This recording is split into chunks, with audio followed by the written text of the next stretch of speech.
ఇది మీకు తెలుసా? మనం జనవరి 26 నే రిపబ్లిక్ డేని ఎందుకు జరుపుకుంటామో? మనం ఒకప్పుడు జరుపుకునే పూర్ణ స్వరాజ్యం రోజునే రిపబ్లిక్ డేగా మార్చి జరుపుకుంటున్నామని మీలో ఎంతమందికి తెలుసు? 1929 డిసెంబర్లో లాహోర్లో జరిగిన భారత జాతీయ కాంగ్రెస్ సమావేశంలో జవహర్ లాల్ నెహ్రూ గారు అధ్యక్షతగా ఒక కీలక నిర్ణయం తీసుకున్నారు. ఇక మనకి బ్రిటిష్ పాలన వద్దు, మనకి పూర్తిగా స్వాతంత్రం కావాలి. ఈ నిర్ణయాన్ని దేశ ప్రజలందరికీ చెప్పడానికి 1930 జనవరి 26న డేటుని ఎంచుకున్నారు. ఆ రోజు భారతదేశం అంతటా దేశ ప్రజలందరూ జాతీయ జెండాను ఎగరవేశారు. ఇక బ్రిటిష్ ప్రభుత్వం మాకిక వద్దు, మాకు స్వతంత్ర భారతదేశం కావాలి అని ప్రమాణం చేశారు. ఇక్కడ మీరు గమనించాలి, ఇది స్వాతంత్రం వచ్చిన రోజు కాదు, స్వాతంత్రం కావాలి అని ప్రకటించిన రోజు.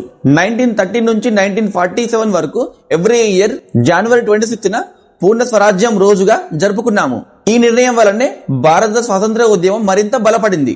1947లో స్వాతంత్రం వచ్చిన తర్వాత భారత రాజ్యాంగాన్ని రూపొందించారు. రాజ్యాంగాన్ని అమలులోకి తీసుకురావడానికి నాయకులు అదే చారిత్రక తేదీని ఎన్నుకున్నారు. 1950లో భారత రాజ్యాంగాన్ని అమల్లోకి తీసుకురావడానికి జనవరి 26 పూర్ణ స్వరాజ్యం రోజున భారత రాజ్యాంగాన్ని అమల్లోకి తీసుకువచ్చి రిపబ్లిక్ డేగా మార్చారు. అందుకే అప్పటి నుండి జనవరి 26న రిపబ్లిక్ డేని జరుపుకుంటున్నాం. వీడియో నచ్చితే లైక్ చేయండి, షేర్ చేయండి, కామెంట్ చేయండి, సబ్స్క్రైబ్ చేసుకోవడం మాత్రం మర్చిపోవద్దు. Thank you.